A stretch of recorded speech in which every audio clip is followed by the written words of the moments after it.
This is my channel's weekly compendium, ending Monday, May 8th, 2023. Case file number 1087, written by Anonymous. How a shot mysteriously saved me from a car accident. 5 years ago, I was out with two friends. At the time, this group of friends liked to party hard, as did I.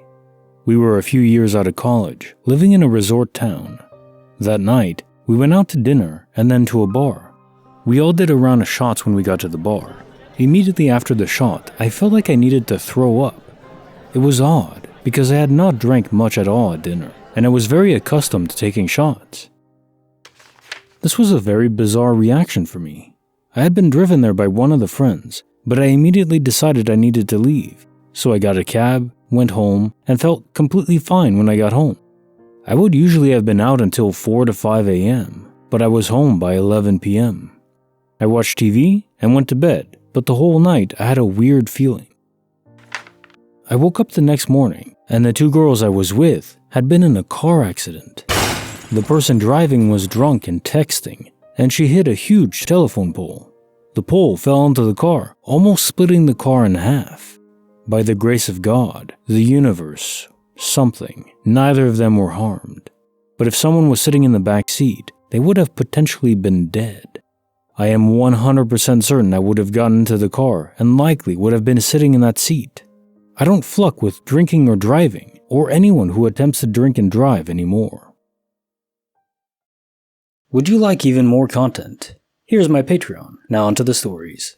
Case file number 1088, written by the Sabrina Blake.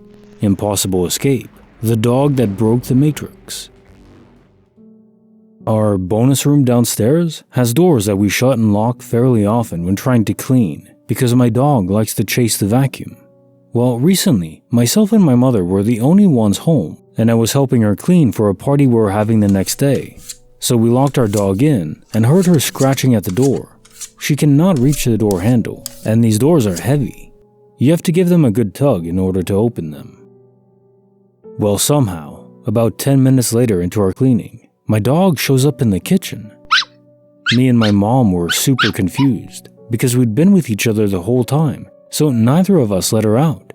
Assuming she did somehow bust out, we went to check. Both doors were still locked. So how did she get out? There was no way my dog unlocked the door, let herself out, and re-locked the door. It gets more confusing.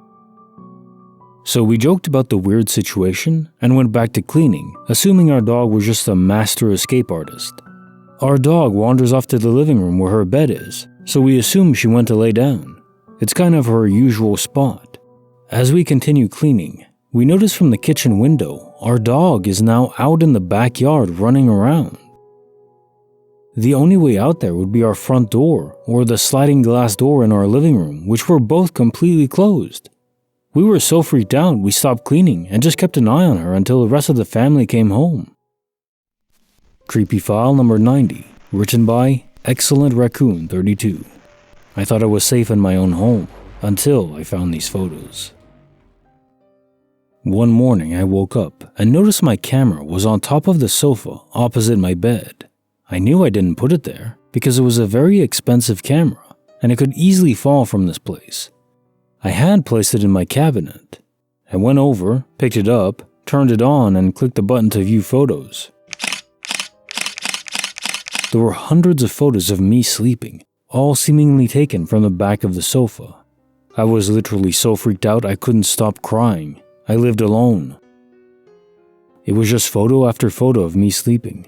The photos were taken in quick snap, where the camera takes approximately 1 photo per second. I later realized the camera didn't even have a quick snap setting, so technically it was impossible for the camera to take the photos at all. The timestamp suggests all photos were taken between 2 and 3 a.m. I've never figured out what the fuck happened, how the camera got to the sofa, or how it is even possible for a camera with no quick snap to quick snap, but I still have a USB with the photos on it, and it still freaks me the fuck out. To answer a few questions, I am safe. This happened several years ago. I now live with my partner, and we have several dogs and a very good home security system. There was no sign of forced entry into my home. I owned the home and had the locks changed when I moved there because I felt uneasy about living alone. Good hunch, huh? I did go to the police. They did not give a crap. They said it's probably a friend playing a prank. My mom had a key to the house. Weirdly, my memory was actually jogged about something potentially related I had completely forgotten about that was sitting deep, deep down in my memory bank. Approximately 12 months before the camera incident, I received a letter in my P.O. box that was typed, not handwritten, and addressed directly to me, saying if I did not agree to meet with the sender, they would end me while I slept. To be honest, I thought it was some stupid joke, because I couldn't think of anybody that would want me to meet with them, and I binned the letter and never told anybody. I got 3 or 4 of those threatening letters, demanding that I respond, but no actual way of responding or no hint about who it was from. The sender wrote like I should know who it is, but I did not. One letter did provide a time and place to meet, but of course I did not attend. That was the final letter. I did move houses and change my postal address shortly after the camera incident though. I am alive right now, so obviously they are all talk, no action. Case file number 1089, written by Gandalf Rex. The mysterious disappearance of an entire IHOP. I was driving across the US and drove into Salt Lake City. For whatever reason, I got a craving for IHOP, so I punched it into Google Maps and followed the directions to a spot in the middle of town. I walk in and the place is empty. I don't mean like there were no customers. I mean there is literally not a person in the place. No waiter staff, no customers, no cooks, nobody. There was partially eaten food on all the tables, bags and purses in the booths. TVs are everywhere. Burgers on the grill slowly burning. And there wasn't a soul in the place, like they all just vanished at once. I was so freaked out I hopped in my car and drove until I hit the Nevada border before stopping to eat again. I still have no idea what the fuck happened. This happened at approximately 4 p.m. Stayed around 5 to 10 minutes before booking it. I thought it might have been a robbery too, but figured what robber holds up an IHOP and leaves the purses untouched? Like I said, I can't explain it.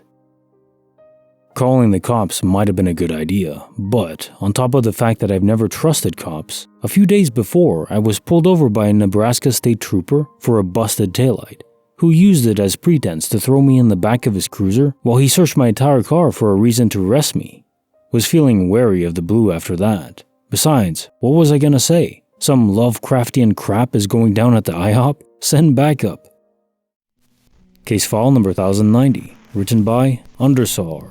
I ignored a Reddit post about carbon monoxide and nearly died. On Reddit one night, I read that thread where the OP hallucinated weird stuff until a commenter suggested that he check for a carbon monoxide leak. The commenter probably saved his life. I went to bed thinking, oh yeah, I never did check whether my new house's smoke alarms also detect carbon monoxide. I need to check that out in the morning. At maybe 6 a.m., my wife and I awoke to our fire alarm screeching, with a recorded voice telling us carbon monoxide was detected. We grabbed the baby and the dog, piled into our car in the driveway, and called the fire department to check it out. After they tested, they told us no carbon monoxide was detected, but sometimes fire alarms behave unexpectedly when their batteries are low. This was maybe 5 years after moving into that house that's new construction, so yes, I was super delinquent in checking it. It wasn't even the first time I'd read that story. Anyway, there's absolutely a logical explanation. An improbable but possible coincidence. But that's how I ended up spending huge piles of money on a bunch of Nest Protect units, so I could at least get a pleasant phone notification when my alarm's batteries are low. Bonus file, written by Suitology. Xylophone music in the middle of the night.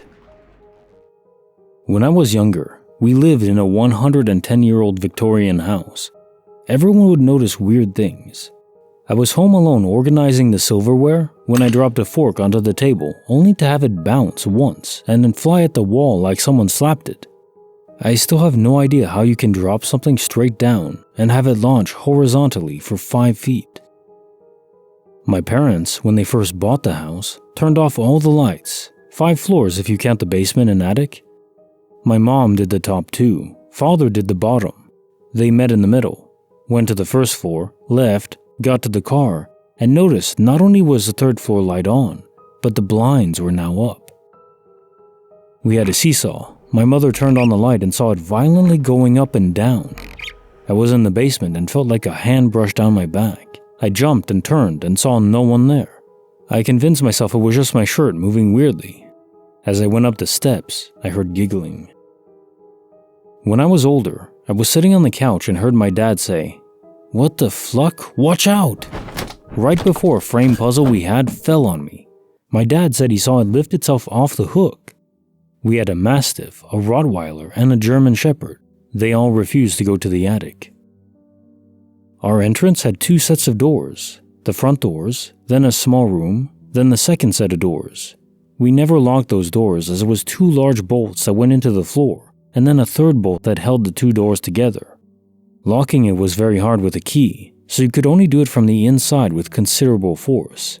We came home one day, and the door was locked with all 3 bolts. In other words, our completely sealed house was locked from the inside. My mother flipped, grabbed us, and ran to a payphone to call the police, because if the door was locked, then there was someone in the house, unless they left via a 2nd or 3rd story window. 3 cop cars came. They unlocked the door with my mother's key, and swept every last inch of the place down to one of them going into our crawl space. Nothing was there. Not only that, my mother's gold necklace was laying on the table, and all the windows were locked. We had a family friend who is a cop and one of my uncles who is also a cop come to spend the night. Next morning, everyone is up and my uncle goes to leave only to see that the door is again locked from the inside. We removed those locks that same day.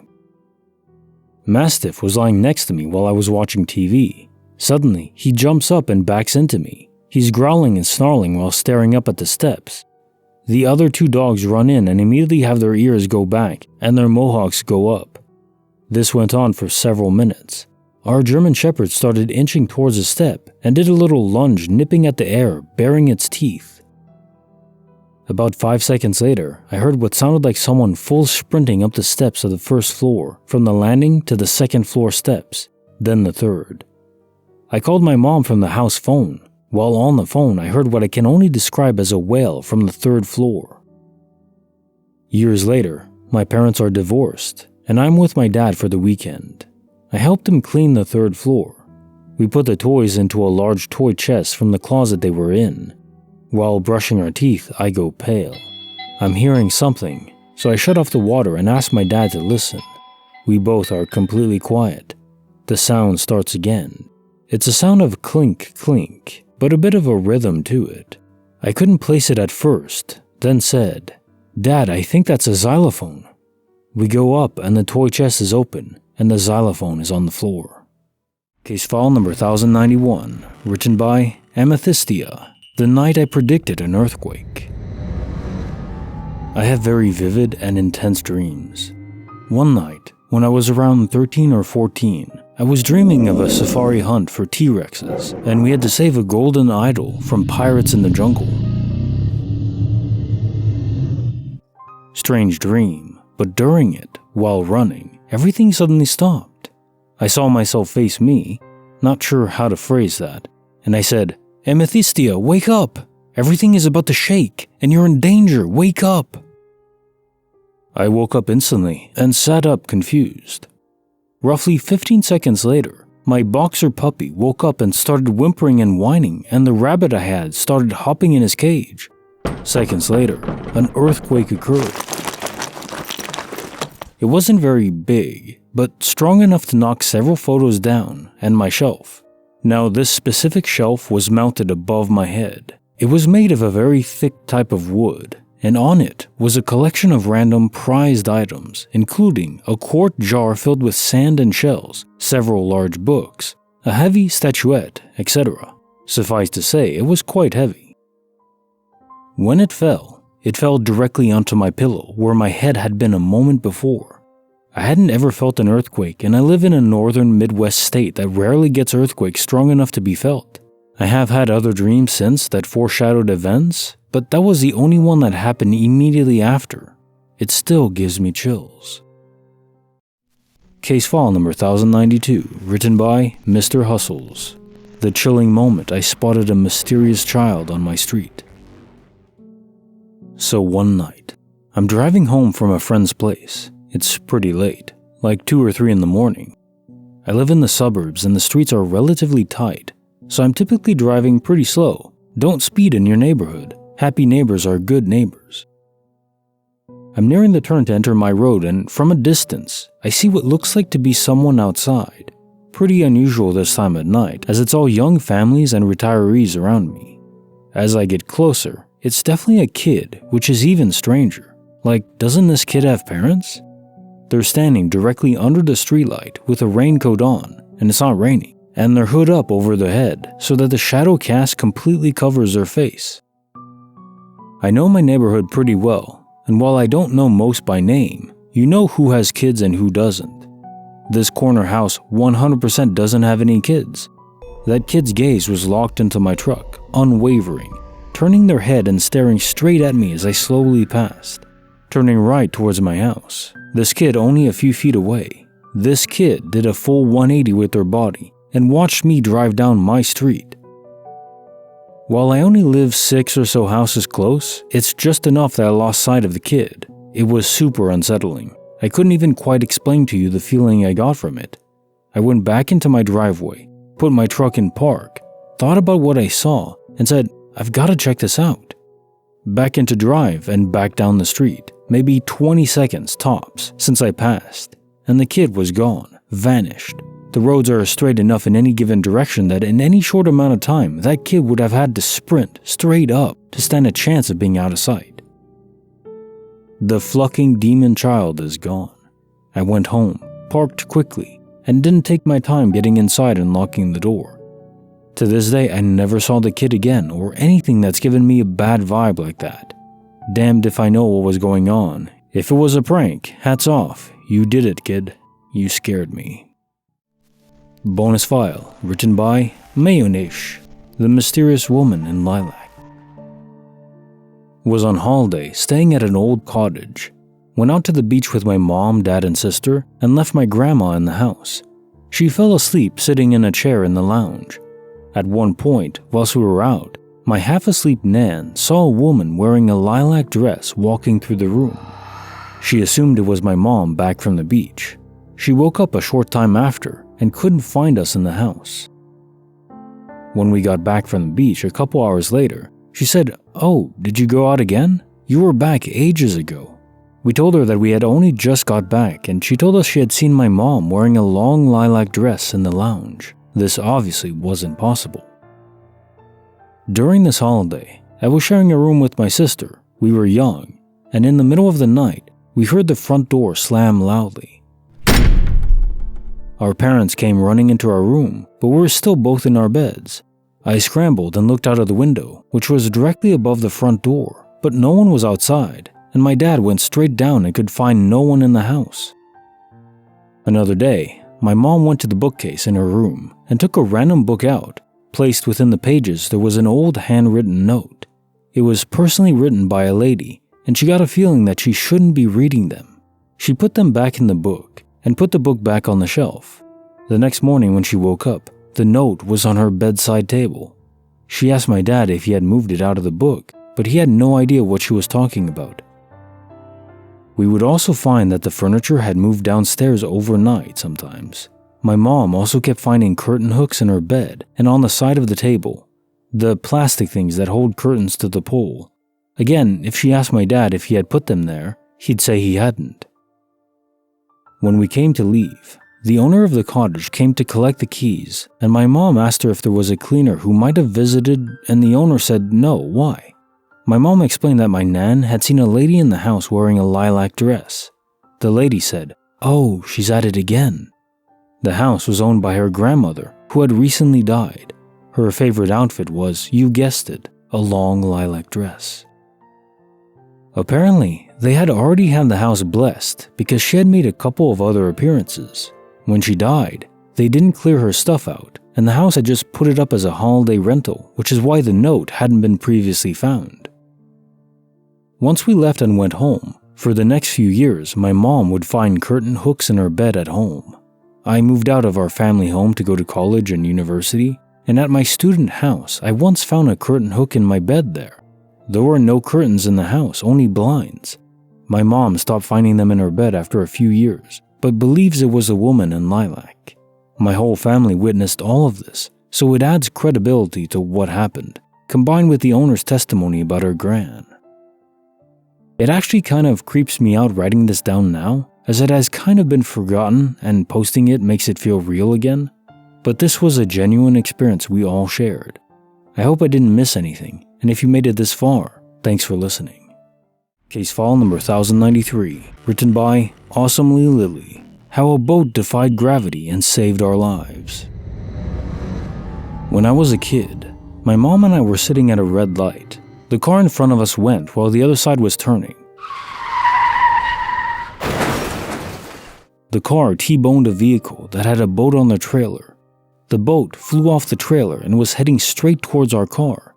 It was going to crash straight through our windshield. My mom screamed at me to bend forward as far as I could so it wouldn't slash my head. The very last second, the boat turned left and scraped the side of our car. It turned so abruptly, like a big invisible hand just turned it for us. Wind could be said, but there was just no wind. Just a gorgeous day where a boat should have killed or very seriously maimed us and turned at the last second out of nowhere. We were in a car without airbags. I didn't end up bending forward. I was frozen in shock. The boat wasn't skidding on the ground towards us, it was in the air. Case file number 1094, written by Meme Sniffer GG. The ominous story of a needle that wouldn't go away. This is a short story, but it disturbed and confused me a lot. My little cousin found a bent needle with a white tip inside her clothes. I took it out for her and threw it in the trash. Later, when we were having lunch, I made myself a sandwich with my own hands. When I took a bite, I found the exact same needle digging in my teeth. My gums started bleeding. It was the same bent needle with a white tip. I thought maybe I was overthinking it, so I just went on with my day. When I went to sleep the same night, I found it under my pillow, and yet again, it was that bent needle with the white tip. I threw it in the trash again. 2 days later, I forgot about it and went out with my friends, and as I was paying for my drink, I found it in my pockets and threw it in the trash yet again. I haven't seen it since. Case file number 1095, written by Garbage Goat. The can of Coke Zero that healed itself. I was working in my garden and had gotten myself a can of Coke Zero. I cracked it open on my way out the back door, took a few hearty chugs, and sat it on my small garden table I keep out by my raised beds, and got back to working in the garden. I have wireless earbuds in and listening to a podcast as I work on cleaning the pumpkin patch of weeds, when out of the blue I hear and practically feel a loud bang, to the point I exclaim loudly, "What the fluck?" and pull my earbuds out. I live in a rough neighborhood. There's been shootings and whatnot, so I kind of duck down and start looking around to get a feel of things. That's when I see it. My can of Coke is knocked down to the ground and just spitting foamy Coke everywhere. No way that's the noise, right? But I run over and pick it up, with the logic being Diet Coke probably isn't even good for plants. And I wipe it clean and start looking it over, and realize not only is it full, it's completely unopened. I know I opened it. I know I drank half of it. And I know moments before, I had seen it laying on the ground shooting Coke up into the air. I even had to wipe it off. I have no idea what the bang was or how my open spilled Coke suddenly became full and unopened in my hands. Bonus file written by Pepper Reddits. The night I saw a ghostly apparition of my mother. So when I was a kid, I slept with my bedroom door open because my cat likes to cuddle me. Our hallway was just a round hallway, and I could see the bathroom door and my parents' bedroom door. Though it was dark, it was in view. I also slept with my lights only dimmed. One night, I couldn't sleep for some reason. I for some reason called out for my mom, and I saw her standing near my doorway, kind of turned away from me with her hand on her face and her hair draping. I know it's her because she slept in a big purple t-shirt that night, but she's completely still, static. Mind you, I'm wide freaking awake. I might have been watching TV before this, 3 a.m. Disney Channel probably. When I call out to her, she doesn't move at all. Blink. She's gone. I start freaking out and calling out to her for real. And that's when I hear her door open and close, and my mom rushes to my aid. I think she either slept with me all night, or I stayed up all night watching TV to pacify myself. I started sleeping with my door closed out of that, and I don't look too carefully in darkness now. Case file number 1096, written by We Will Survive 1, The Scooby-Doo Conspiracy. To start the story, we have to go back to approximately 2010. The exact year has been forgotten between my wife and I, so we're talking about random things as people do, and we get on the subject of Scooby-Doo. I'm an 80s baby, and decide to look up what the dog breed of Scooby-Doo is. So side note, I'm a dog person and so is my wife, but we honestly don't know that many outside of your typical dog breeds. When we look up this info on Google, not just one, but many sources say that Scooby-Doo is an Algerian Ridgeback. Huh, we looked at each other. Thought he was a Great Dane. So it goes on saying, paraphrased of course, when we made Scooby-Doo, we were going to make him a Great Dane, but decided to go with an oddball breed to make him a little more unique. We talk about it, look up the Algerian Ridgeback, and sure enough, they look like Scooby-Doo, and they're friggin' huge, like look down at you if they were to stand on their hind legs. Fast forward to about 2 years ago. Me and my wife have been broken up since 2013 or so we've stayed in contact but are living in separate states. A friend and I are talking about Scooby-Doo, and I said, "You know, I thought he was a Great Dane, but came to find out he's an Algerian Ridgeback." My friend looks at me like I have two heads. "I'm pretty sure he's a Great Dane. Swear to God, me and my ex looked it up, ask Google. And Google says, Scooby-Doo is a Great Dane." I say, "What the actual fluck? I know it said it was an Algerian Ridgeback. I know this. Either that or I friggin' lost my damn mind. My ex-wife and I looked it up in 2010 or so. Dude, it said they wanted to make him a little more of an exotic breed, not such a common or generic one." I'm sure my friend thought I had lost my mind. So came last October.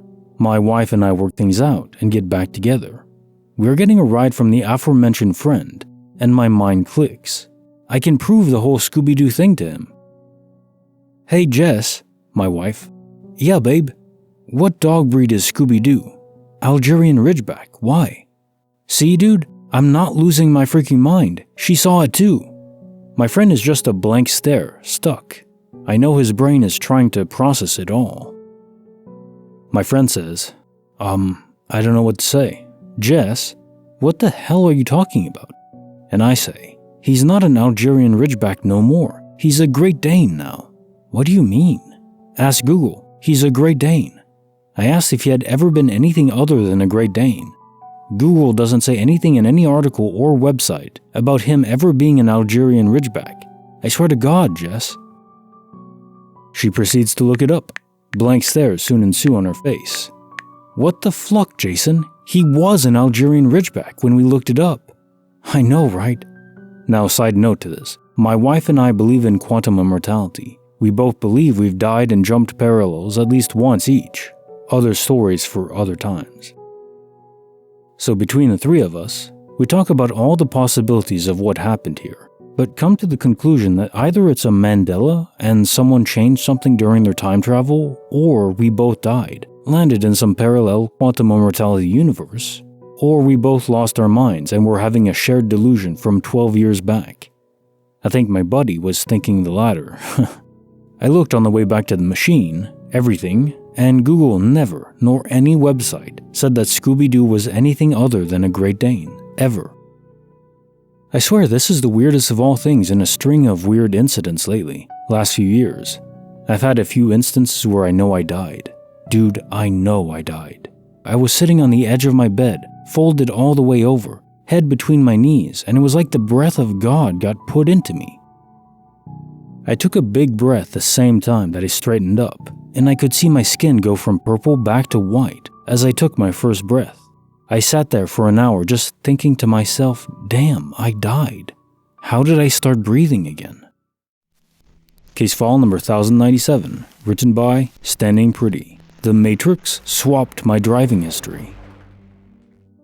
So I have to turn in a bunch of paperwork and documentation for a new job I'm in the process of getting. One of the documents required was my driving history from another state I lived in, so I ordered it and waited anxiously for it to come for months. When I got it in the mail, I was super disappointed when I looked at it and saw someone else's information on it entirely. It was for a 6'1", 297-pound man with brown eyes and hair, born a few years before I was. I remember thinking it was not even close because I'm a 5'4" blonde-haired blue-eyed woman. I went to pull it out the other day to show that I had received the wrong information, and when I looked at it again, my information was on it. I couldn't believe it because I looked at it several times before and had some random man's information on it. I have no idea how to explain this or what happened. I have no idea how this could have happened because I never reordered the paperwork, which had to be special ordered, and I kept it in only that folder. Case notes for file 1087. How a shot mysteriously saved me from a car accident. Wow, so this is incredible.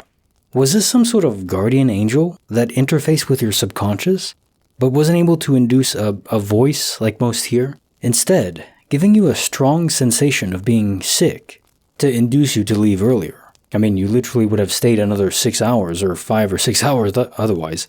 You definitely would have gotten into the car because you would have had so much alcohol. Your senses, your rationality would have been severed. It's one reason why I really don't like alcohol, especially if you don't have someone you trust that is sober to keep you in check. If you have someone there that you trust that is sober, designated driver, but not just for driving, designated life assistant while your mind isn't working, then okay. It just seems unnecessary to me. The other possibility was that your own mind interfacing with the buffered reality. So not a entity that was giving you like a guardian angel, but just your own mind reaching into the future, understanding what was going to happen, and then alerted you via making you feel ill. Either way, I'm happy you're safe. Case notes for file 1088. The impossible escape. The dog that broke the matrix. So there are so many accounts of dogs performing Houdini-like escapes, and seemingly so in a way that is oblivious to themselves. They don't seem like they're affected by it in any way, as if they're almost de-rendered too, but I'm not sure. I know I'm convinced that dogs have souls, and humans phasing in and out is very rare. That said, it does happen, so maybe the explanation is that. Though for it to happen twice in the span of like 20 minutes maybe, 10 minutes, that is beyond the pale for me. No easy answer. Case notes for the creepy file number 90. I thought I was safe in my own home, until I found these photos. It does sound like a tech-savvy stalker, given all the letters you received prior to this, but rare for someone with those skills to descend to this level. I mean, tech skills, burglary skills, and all for what? To then leave you alone after all of it? Maybe he was arrested separately for some other reason, and then you moved and he gave up, or he's still locked away? Something like that. But it does sound like he did manage to break in and took all those photos of you, with maybe a setting that you didn't realize the phone had, or the camera had, the quick snap setting. And yeah, the only reason to do that is to make you fearful, but it's very similar to those letters that you received. So I do think they're linked. Good thing that you moved away, and now this hasn't occurred again. Keep those dogs and security systems well oiled. Well, the dog's just well fed, that'll do. Now time for the quote of the day. Everything in moderation, including moderation. Oscar Wilde. Yeah, okay, I'll agree with this, and I tell that to myself whenever I'm eating a dozen donuts, which happens more often than I care to admit. Let's leave that to the side. Honey glaze, ultimate donut. Yeast donuts, by the way. Cake donuts are just, no. They're no good. Well, no, they're not no good, they're just nowhere near the level of a yeast donut, which is chewy and soft and fluffy and airy. Just the perfect texture. Cake donuts are just, fried cake. I'd rather just have cake. Case notes for file 1089. The mysterious disappearance of an entire IHOP. Yeah, this has Twilight Zone vibes indeed. It's the bags and purses and uneaten food that gives me the chills, and even like the burgers cooking on the grill that were burning. There's no reason to just leave that alone. It's not like everyone decided they had to go to the bathroom at the same time and the chef just decided, oh yeah, I'll leave these to burn, it's an emergency.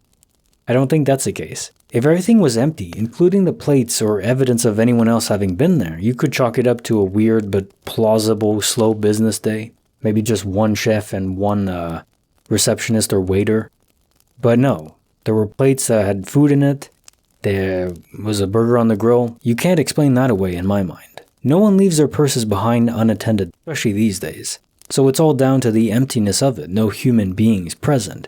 And all I can think of is random death, and that you're in a temporary server transition point. So a holding zone, a buffer between your original real world and the one you're in now. And having driven to the state border, that's at some point between that, being in the IHOP and getting to the border, that's when you re-entered into a real universe where human beings are present. Sentient beings with souls. And you may have died on the road before even reaching the IHOP.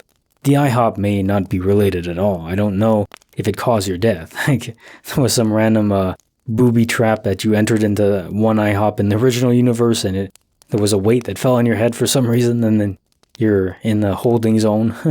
Probably not. Probably you died while driving, which is much more frequent. Likely. Driving is rather unsafe. Be careful out there. Case notes for file 1090. I ignored a Reddit post about carbon monoxide and nearly died. Sure, perhaps a pure, raw, incredible life-saving coincidence. Those do happen. Somehow, I want to believe it's intentional protection from another willed entity. It fits more in my mind. Perhaps this is just wishful thinking. I mean, it's not fair to think we're all protected at all hours of the day and night. The fact that fire alarm in your home also had a voice recording is odd. I didn't even know they had that. And very interesting. Maybe newer models do, I don't know. The idea that it was willed protection is much more comforting. Although, maybe it was just coincidence. Who knows, really. Glad you and your family are safe, though. That's what matters. And yeah, you know, in all these stories that I read, all these glitches, supernatural events, even the creepy ones, it's almost always positive, or at least not negative outright. Rarely do people just die or report someone else died, and of course, in those cases where they do, quantum immortality takes over, so the universe is kinda rather nice and fair and friendly, if you think about it. I mean, it can be difficult, but it's pretty decent. Yeah. Although there is survivorship bias too to account for, but still, I think we'll be okay. Case notes for the bonus file. Xylophone music in the middle of the night. This is one of the more disturbing, haunting accounts, the collections of all these events that happened over your time spent there. I'd have been out of there in a day or two, even if I had to live in a tent. Especially after having cops stay over and finding the locks used again without anyone noticing a thing. Even in the realm of mundane, that would be deeply disturbing. Someone breaking in just to lock people inside, or someone like living in the attic. But you did say they searched the whole home, even in the crawl space, so I don't know where they would be hiding, if that's the case.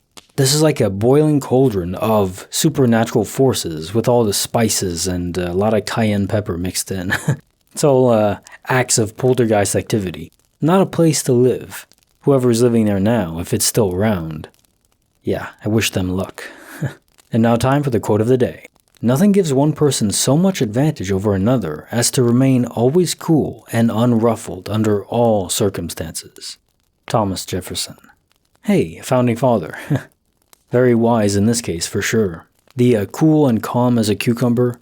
Now, obviously, no one is perfect. No one's going to, if there's the apocalypse coming, a meteor is about to hit us, well, yeah, you can panic.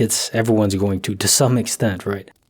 But under most cases, the best choice, and it's hard to make it a choice. If it's natural, that's even easier for you. But the best course of action in any given scenario is to remain calm and think it through. Because our mind is our superpower.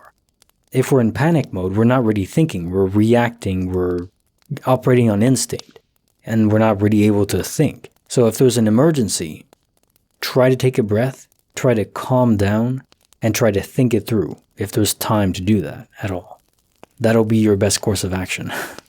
And yeah, just especially in general life, when it's not an emergency, don't suppress your emotions, have them, but have them as a complementary force to your logical mind that is thinking through what you need to do and what you can do to improve your own life or any given scenario or situation. The emotions are the spice that make life worth living, but if you only live on the spice, you're kind of missing the main dish. Let's go with that analogy. Case notes are file 1091, the night I predicted an earthquake. So animals have a sixth sense over disasters, and a lot of people report on very similar dreams like this, predicting an event that occurs, especially emergencies. And you notice in the story, all your pets react before you do. They do sense something's going on. So this proves that there is information that we may not be able to perceive, at least not consciously. We don't have the senses for it, or at least, again, not consciously reported to us. Maybe the information reaches our brain and we can process it, we just don't have it filtered down to us. To me, it's not really that the mind changes. It's not like your mind is different than it was the day before you had this newfound ability. More than that, I think it's more like invalid or rough roads. The connection in your mind to the conscious to transport the information, that exists in the subconscious. It's a link between the subconscious and the conscious, but it can be blocked off. And especially as we grow older. As kids, I think the link is much more established, but our brains are still too young to really fully materialize or benefit from this higher connection. Unless the child is gifted, and then all the kinds of wild things can happen. The thing is, I think one time where even as an adult, it can be traversed more freely is when we're dreaming. The mind is more active and the roads, freeways clear. And the travel is even in a different format. It's like, instead of driving on a road, when we dream, all the roads flood and then we have access to boats. And with boats, you can travel maybe not as quickly and maybe not in the same direction exactly because rivers meander. But you do get there, where otherwise the road may be entirely blocked off. The connection is not there. Case notes are file 1092. The chilling moment I spotted a mysterious child on my street. So was it a sleepwalking kid? There's a lot of stories involving strange children at night, especially while driving. Why is it always while driving? And then the black eyes. Besides blacked out black eyes, these children typically appear normal. Sometimes their attire seems outdated, if we go by the black eyes mythos. In extremely unusual instances, people have even reported encountering creatures with talon-like feet, and there's speculation of aliens. I like the last bit. Posing as children. Kinda innocuous if you're gonna study humans up close. It's not a bad bet. Case notes for the bonus file. The mysterious woman in Lilac. She sounds like a sweet lady, the gran that passed away in Lilac. Honestly, perhaps just lonely. But curious that as a spirit, she was able to follow you both, your mom and you, presumably a fair distance away from her tether, which usually are physical possessions of particular meaning to that individual that died. So maybe in this case, somehow the curtain hooks are what tethers are. Maybe she slipped them into your bags without you noticing. So in rare cases, these spirits can wander away from their original rooted point. But yeah, if those curtain hooks had meaning to her, and they probably do given that they were placed on your bed, I think that was intentional. It's not just an accident. Basically, she hitched a ride with both of you. Curious possibility. Reminds me of Bobby in Supernatural using his flask to hitch a ride with Dean to try to get his revenge. Hey, if you can do it, why not? If I was a spirit and was locked into one area, I would still want to travel, so you'd find what's important to you and try to slip it onto someone else, like passing the TSA at the airport. Have to make sure they have it on them, and then you can travel with them. It's an interesting rule, or maybe a guideline of the universe. If that's how it works, well, that's what you gotta do. And now time for the quote of the day. When something is important enough, you do it, even if the odds are not in your favor. Elon Musk. Genius inventor. Eccentric too. Genius often is. Now as for the quote, I think it's extremely striking. If something is extremely important to you, and you know that it is important to you, even if you're not necessarily skilled at it yet, even if your plan isn't fully fledged out, you just know deep in your gut this is exactly how I felt with my channel, and how I quit my job working cleaning offices. Before I was even monetized, the channel was even monetized. I just knew this is what I had to do, this was my calling. If you know what your calling is, and you know if you know, don't ignore it. And yeah, maybe don't jump in like a crazy man like I did, or like Elon Musk does. But definitely work on it. Set aside a lot of time to work on it, please. You owe it to yourself, your future self. Case notes are file 1093. How a boat defied gravity and saved our lives. So even if it was a windy day, unless we're talking about a tornado-level gust of wind or a hurricane-level gust of wind, it wouldn't have made the slightest difference.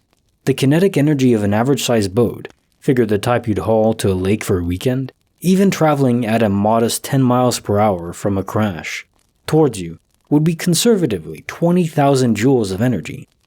We're on the order of a cannonball energy levels. No gust of wind is going to change the course of that, not over the distance you're talking about.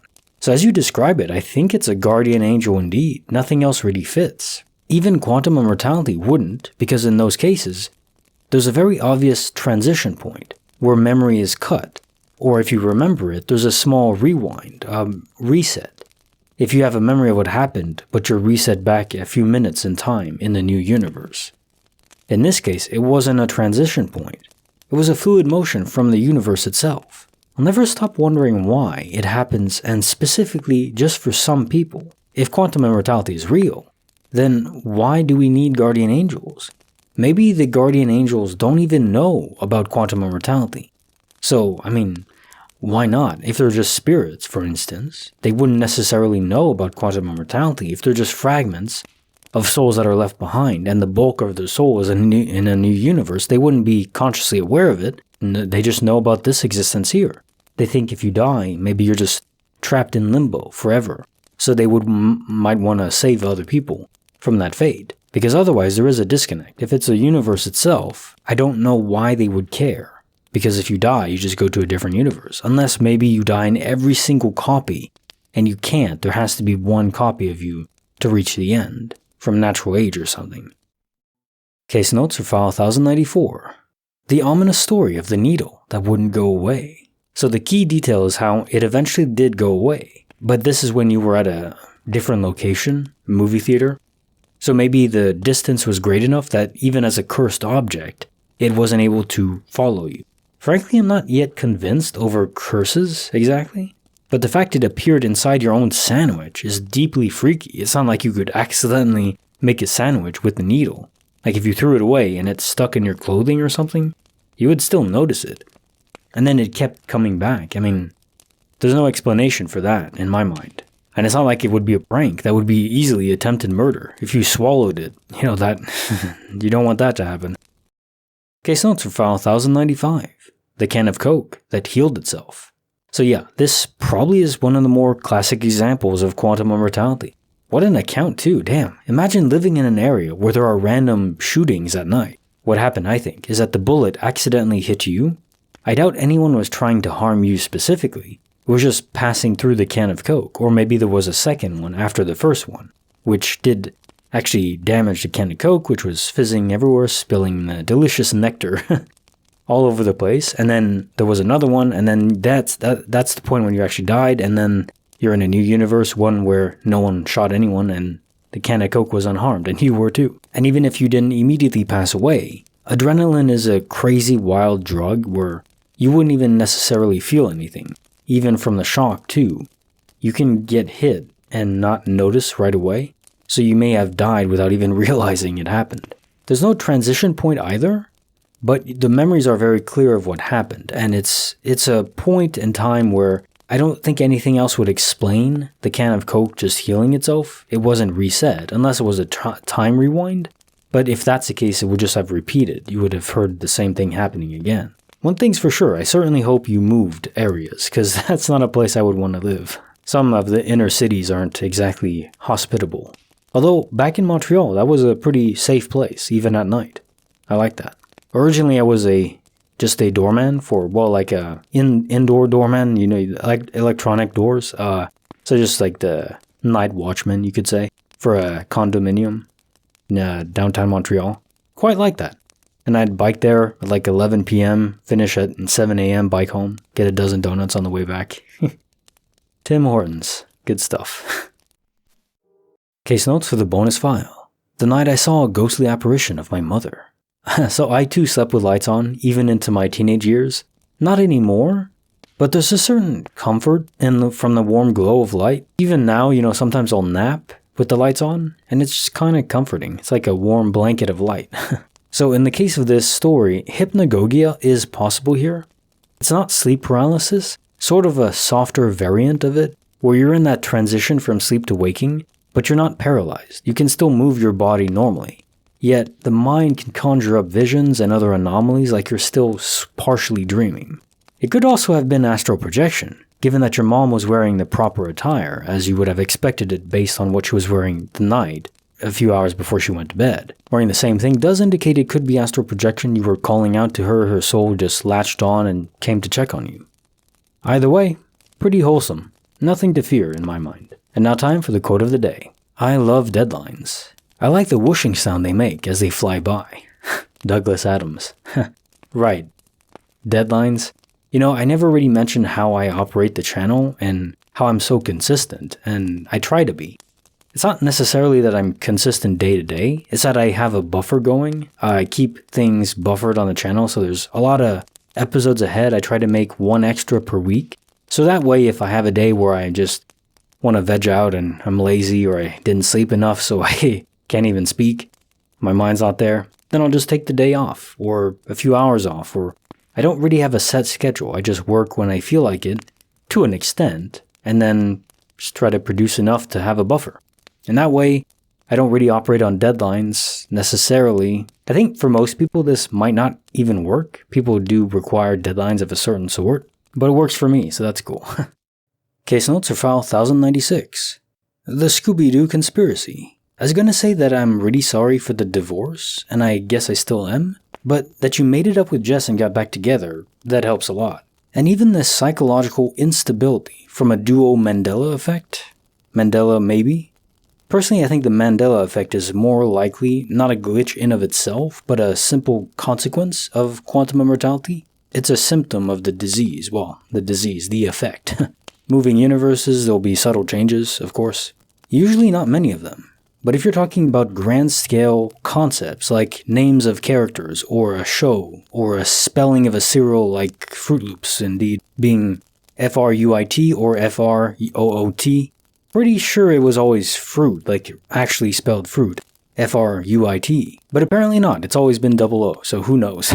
Or in this case, the breed of Scooby-Doo.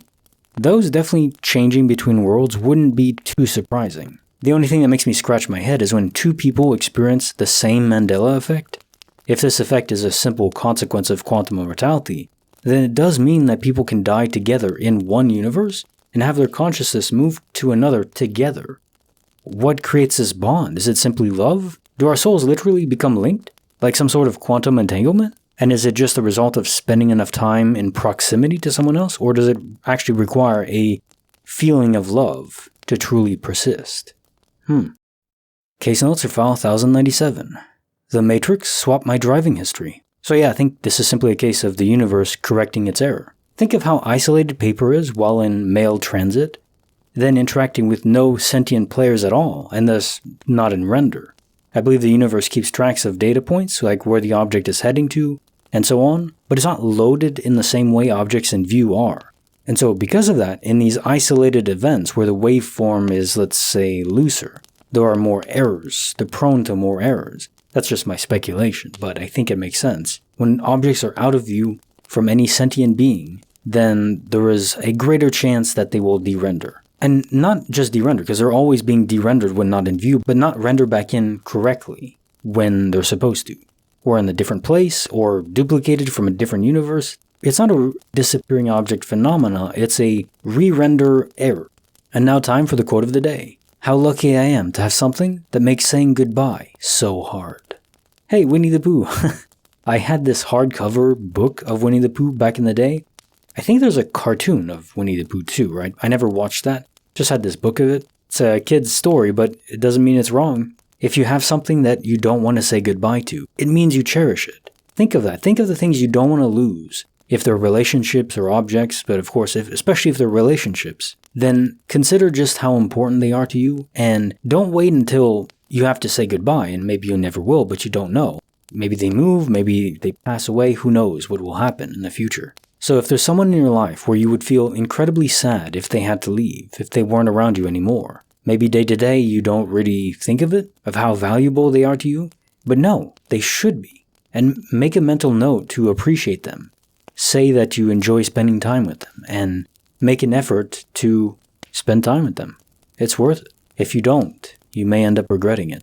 And like the video, subscribe, hit the bell. Kinetic Symphony signing off.